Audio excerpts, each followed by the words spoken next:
Parlemen Israel memberikan suara sebagai persetujuan awal terhadap rancangan undang-undang yang mengizinkan kedaulatan Israel di tepi barat yang diduduki. Meskipun mendapat penentangan dari Perdana Menteri Israel Benjamin Netanyahu dan partainya Likud, para anggota parlemen di Knesset yang beranggotakan 120 orang memberikan 25 suara pada Selasa 21 Oktober 2025 untuk memajukan RUU tersebut. Pernyataan Knesset menyebut RUU itu telah disetujui dalam pembacaan awal untuk menerapkan kedaulatan negara Israel di wilayah Yudea dan Samaria, yang berarti aneksasi wilayah Palestina dan menjadi pelanggaran terang-terangan terhadap hukum internasional. RUU tersebut kini akan diserahkan kepada Komite Urusan Luar Negeri dan Pertahanan Knesset untuk dibahas lebih lanjut. Pemungutan suara itu terjadi sebulan setelah Presiden AS Donald Trump menyatakan tidak akan mengizinkan Israel mencaplok tepi barat yang diduduki. Menteri Luar Negeri AS Marco Rubio menegaskan pada Rabu 22 Oktober 2025, Trump telah menjelaskan pemungutan suara Knesset mengenai aneksasi bukan suatu hal yang akan AS dukung. Rubio juga menyebut pemungutan suara oleh Parlemen Israel soal RUU tersebut mengancam kesepakatan damai di Gaza.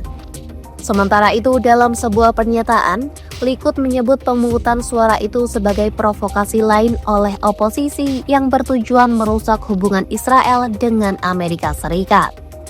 Menurut Likud, mencaplok tepi barat yang diduduki akan secara efektif mengakhiri kemungkinan penerapan solusi dua negara terhadap konflik Israel-Palestina sebagaimana yang diuraikan dalam resolusi Perserikatan Bangsa-Bangsa.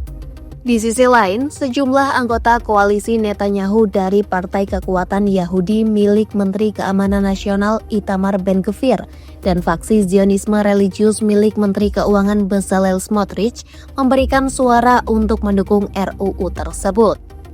Melalui unggahan pada akun media sosial X miliknya, Smotrich mengatakan waktunya telah tiba untuk Israel menerapkan kedaulatan penuh atas wilayah Yudea dan Samaria.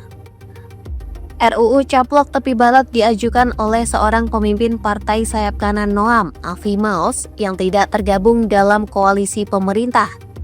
Sebagian besar anggota parlemen Likud abstain atau tidak hadir dalam pemungutan suara, namun satu anggota Yuli Edelstein menentang Netanyahu dan memberikan suara yang menentukan untuk mendukung RUU.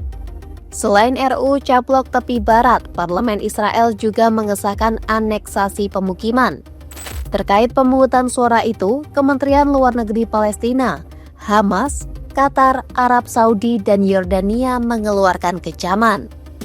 Dalam sebuah pernyataan, Kementerian Luar Negeri Palestina mengecam pemungutan suara tersebut dan menolak keras upaya Knesset untuk mencaplok tanah Palestina.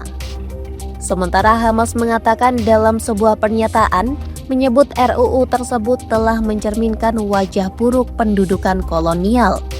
Kementerian Luar Negeri Qatar menilai pemungutan suara itu sebagai pelanggaran terang-terangan terhadap hak-hak historis rakyat Palestina dan tantangan terhadap hukum internasional.